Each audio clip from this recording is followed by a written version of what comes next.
乌军的军事行动背后有高参，这些高参来自于五角大楼。对此，俄军必须保持高度警惕。观众朋友、网友朋友，大家好，我是付天少。这几天的俄乌战局让人越来越看不懂了。原本在俄乌冲突中处于优势地位的俄罗斯军队，似乎进入了守势，而乌军则在南部的赫尔松地区和北部的哈尔科夫和乌东3个方向同时展开反攻。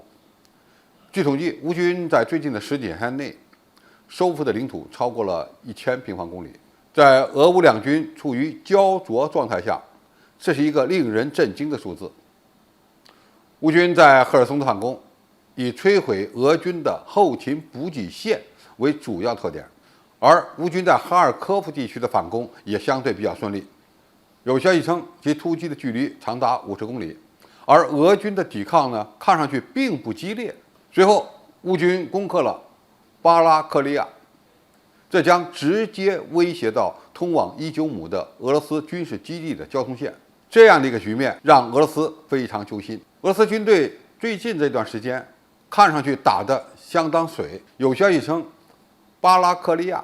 是由来自于卢甘斯克州的士兵和俄罗斯的特警部队守卫的，并非是正规军。那么这些士兵呢，不知道如何使用重型武器，也就是说没有经过相关的培训。总体而言，乌克兰军队的综合实力要远远地落后于俄罗斯。但是如果你仔细观察乌克兰军队的作战行动，就能发现他们所获得的每一件西方国家的武器，每次进攻和反击都是经过精心策划的。而在赫尔松地区的反攻行动，主要就是抓住了俄军要渡过第聂伯河向前线运送补给物资的短板。因为第聂伯河相当宽，没有坚固的桥梁、畅通的道路，那么就会给俄军的补给造成相当大的困难。因此，在这里打消耗战，显然对乌军有利，而对俄军不利。而乌军在哈尔科夫方向的进攻，明显是看准了部分俄军部队撤回国休整、防守部队的兵力不足、战斗力较差的情况。目前，巴拉克利亚被乌军占领，直接威胁到了伊久姆的俄军后勤补给线。而伊久姆呢，要是出现后勤补给困境，那就有可能会动摇俄军在乌克兰作战的整体优势。那么现在的问题是，乌克兰军队为什么能够更好地把握战机，并且一步步地扭转退势呢？有一个消息需要引起我们的关注。因为乌克兰军队的高参不是乌军的总参谋部，而是美国的五角大楼。美国为了支持乌军作战，专门设立了一个机构，对俄乌冲突进行多达上千次的战争推演，并且每天都会给乌克兰方面提供备选的行动方案。这些方案都是基于美军强大的情报收集能力和推演能力的。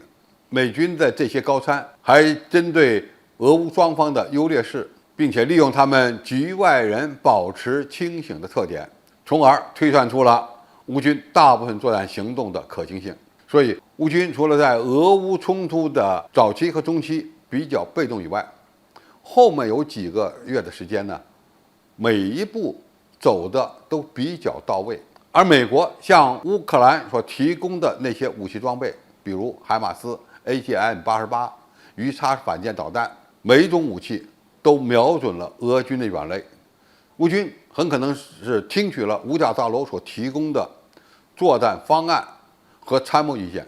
在该反口的地方防守，在该进攻的地方进攻，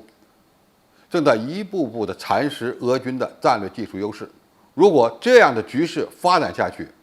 战场的主动权有可能会面临易手的风险。需要中国警惕的是，美军的这种玩法未来也可能会出现在台海地区，那就是美军不直接出兵干涉，但是呢，会给台军提供各种行动预案，最大化的利用其资源，让解放军的武统行动付出较大的代价。对于美军的这种干涉手段，除了我们要加强战争的指挥艺术，让美国人摸不透我军的行动计划，更要发挥我们后手的优势，用强大的实力去碾压台军。这些呢，都是有效的办法之一。总体而言，俄罗斯军队需要在战场上打出一定的指挥艺术，打出一些出其不意的战力，否则就难以把乌克兰打服。因为乌军背后有高参，而这个高参是值得俄军高度警惕的。好，今天的评述就到这里，谢谢大家收看，我们下期再见。